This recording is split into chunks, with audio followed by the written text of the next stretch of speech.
single day I'm gonna make something great. That's my way. Every single day I'm gonna make something great.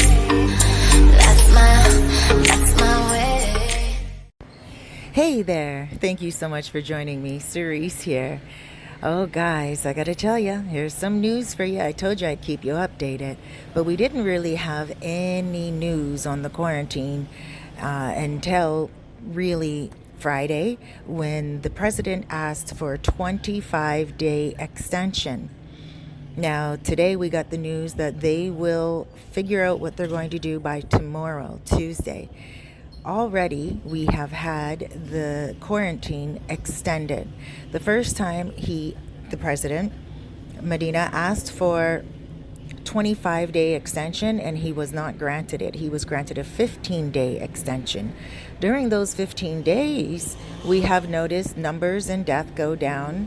The numbers of people contracting COVID-19 has gone down, and things seem to be going good. So we're not quite sure here if they're going to extend it for another 25 days or if they will do what they did last time and extend it for another 15 days and then revisit the idea. Let's read what's going on here. Senate approves extending state of emergency declaration for 25 days in Dominican Republic. That's the Senate, not the Chamber of Deputies.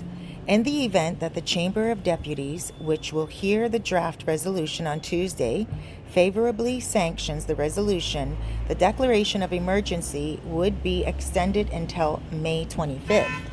Now, what that means basically is the deputies, they are the ones that make the final decision, and they're the ones tomorrow that will visit the request from the president and figure out whether another 25 days is necessary or not. The Senate of the Republic approved to extend the declaration of emergency for an additional 25 days, submitted by the executive power. The current declaration ends on April 30th. Now, the current declaration is the curfew, where we go in the house at 5 p.m.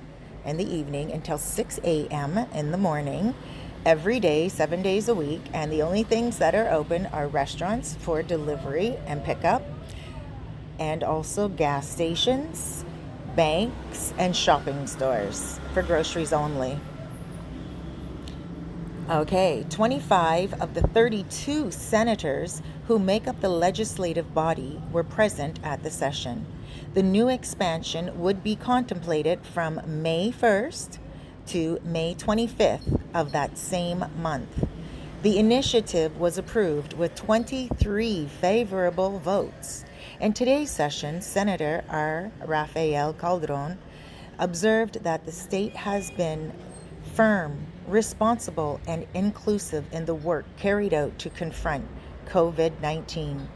In the event that the Chamber of Deputies, which will hear the draft resolution on Tuesday, favorably sanctions the resolution, the declaration of emergency would be extended until May 25th. Okay, guys, I have to tell you, I'm really looking at this and I'm thinking it may be that they will extend it another 15 days because, again, there's been some positive change. I have been seeing a lot of everyone in the streets with masks.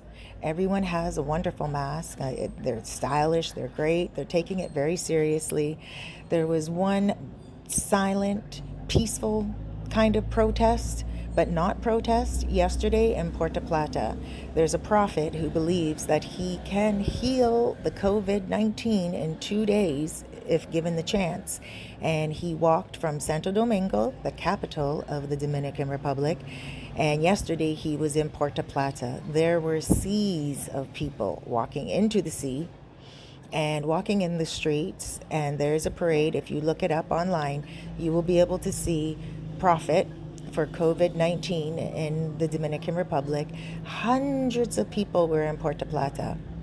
Willie has now taken over as mayor, And they didn't stop that process, so he has now taken over. And Willie declared that the prophet, so-called prophet, would not be allowed into Sosua with that parade, because that's where he was on his way to from Puerto Plata, and they were going to walk straight to Sosua.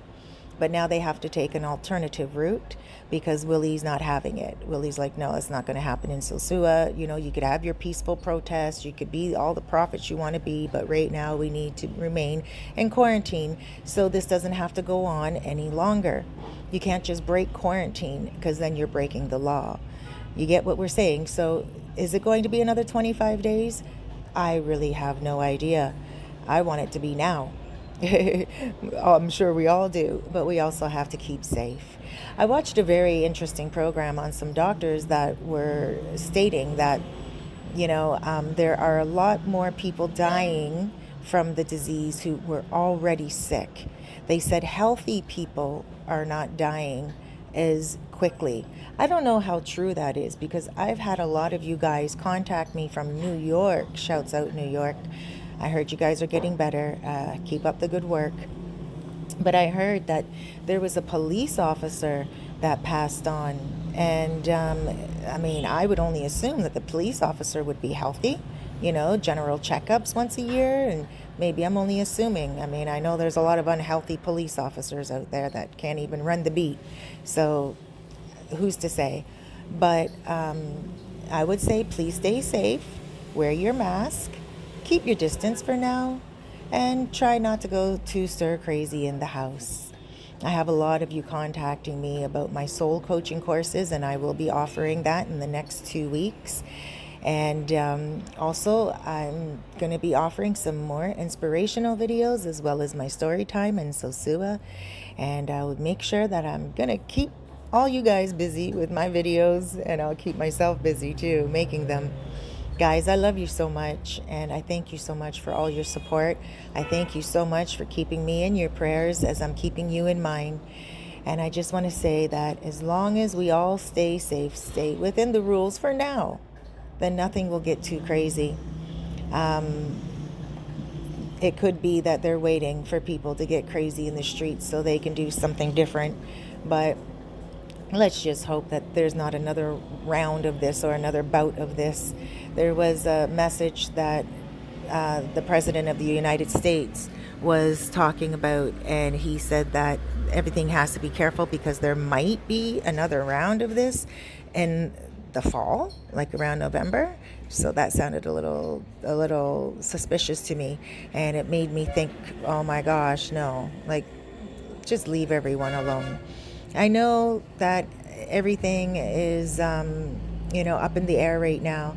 And there are people right now who have COVID that are listening to this.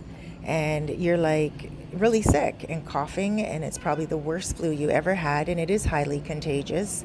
And you're probably thinking to yourself, this is real. How could anyone think it's not real? How could anyone think it's a hoax?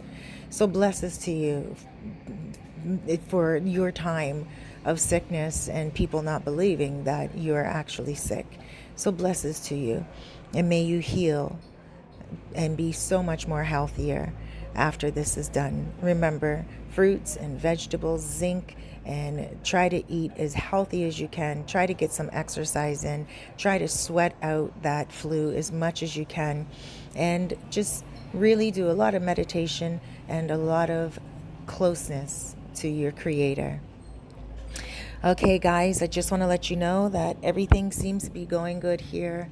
And I pray for everyone. It's a sad time, and for some people, but I think for others, it's making them really think about their life.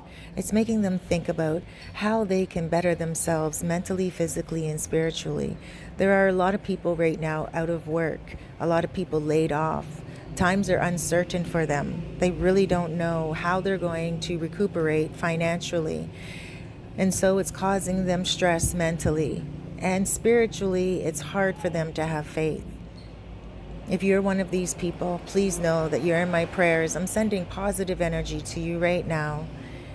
I'm sending positive energy to you, a lot of love, a lot of light. And I know that this too shall pass. Please write it on your fridge on a piece of paper, tattoo it to your skin.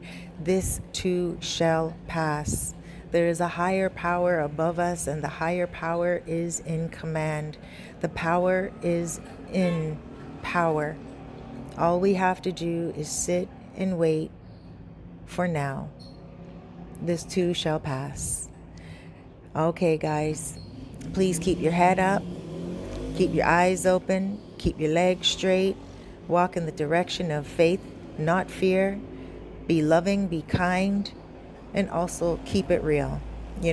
Yesterday on Facebook, a few of you guys may not like this story that I'm about to tell you, but it is what it is. And yesterday on Facebook, I posted a dinner that I had, and it was a lobster dinner. Now, the reason why I had bought the lobster dinner was because it was frozen. The lobster itself was caught before April. Now, here in the Dominican Republic, you're not allowed to eat lobster between April and June because it's the mating season. You're not allowed to catch them. You're not allowed to sell them or anything of that nature. But we went into lockdown in March, right when the mating season had just started. So there were still pescaderias, fisher stores, little shops and little barrios that were selling their fish, their seafood, and their lobster still when everything got closed down. So what happened was everything got frozen, and they're selling it off slowly. And I heard that this one place had no business, and that they were soon going to, pretty much be closing up shop. How are they going to pay for their electricity is what I thought, to keep their food frozen for after quarantine. So myself and a few other people, we decided to go and just buy from them. Yes, we kept our social distancing. Yes, we made sure that we were safe. But I went and I bought 3 lobsters and took them home and cooked them, thawed them out and cooked them up. And I made a post with the photo, and I said, look at this, who needs fancy dishes when we have good quality food? Because it was on a paper plate. And a woman came back and she said, that's not legal, that's not cool. And she's a woman who actually donates to a lot of the barrios here in the Dominican Republic. She does a lot of work for the children and the families, and she gets things donated to them. But for her to start crashing on people that are helping by purchasing from the local markets that are open was not fair at a time like this. They wouldn't be selling those lobsters if everything was not in lockdown. They had no choice but to sell off their product already. So what are they supposed to do? They need to survive. They need to survive. It's not a time where, we have to sit back and say, oh, no, they're doing wrong, they're illegal, shut them down. They're not doing anything illegal. This is a fisherman and his wife. They have grandchildren. They're in a barrio. They had maybe 10 lobsters in their freezer. They're selling off things so they can survive. You buy 1 lobster and you are feeding their family for a couple of days. You get where I'm coming from. You see what I'm saying? It's not a time for judgment right now. It's not a time to put people down and say, why are they doing this? People need to survive. And I'm sorry that, I seem like I don't care about the lobster industry. I do. My family comes from Nova Scotia, where one of the biggest lobster industries are in the world. And I respect the lobster industry very much. But this woman, the way she went out at it, and I had to come back at her, and I said, excuse me very much. I follow the law here. I don't hinder this place. I help the Dominican Republic. I love the Dominican Republic. And at a time like this, when we can feed families, please don't come on with your angry stance. This woman's not even from here. This woman's a woman from abroad. She's a Caucasian woman who comes here and helps out the barrios and gets all her photos done when she's in feeding, hungry children and stuff like that. All the photo ops. I go into those barrios. I live in one of the barrios. And I feed people all the time, even when it's not quarantine. You know what I'm saying? And am I taking pictures of what I'm doing for people? Absolutely not, because I don't want to embarrass those people. If I give them something, it's undercover. Why have to do it all in the public eye and say, look what I did, look what I did? It's just obvious that people know we're doing something. You know what I'm saying? Yeah, I'm not doing food drives. Yeah, I'm not. And I'm not knocking anyone for who are doing food drives. They're just showing and promoting that it's important to feed others. Like, I know one of my friends who has a restaurant in Sosua. He did a food drive.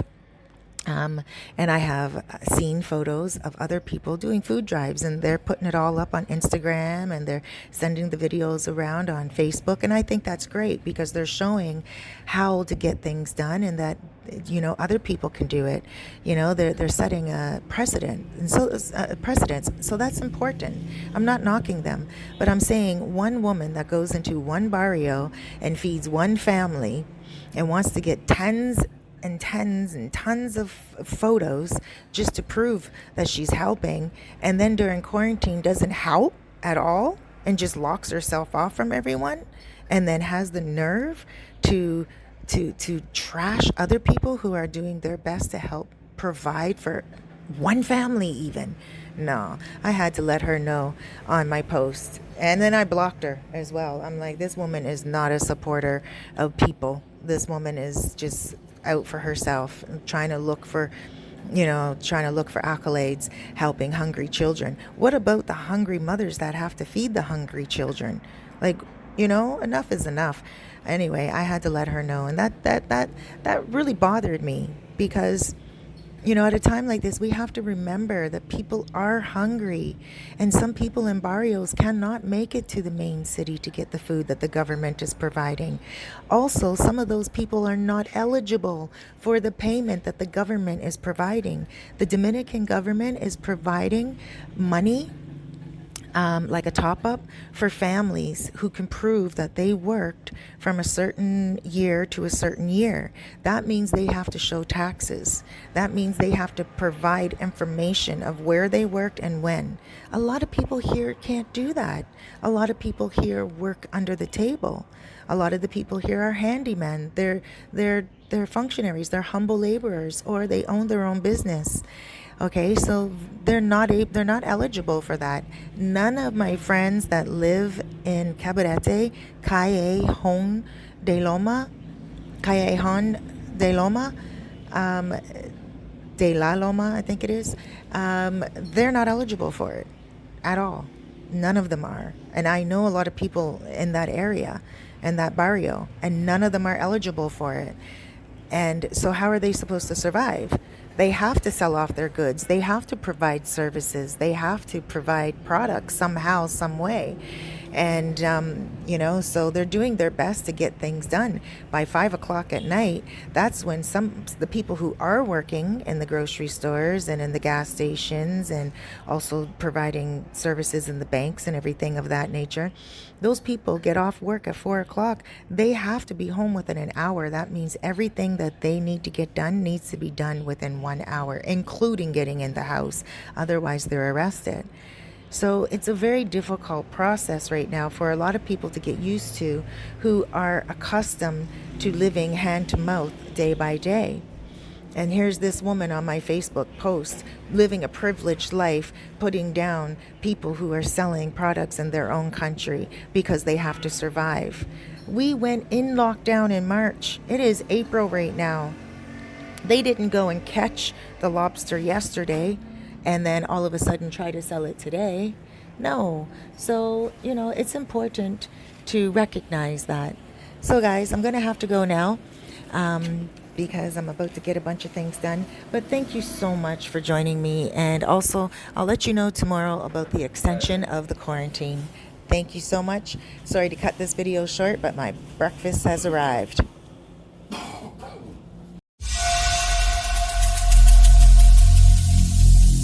Every single day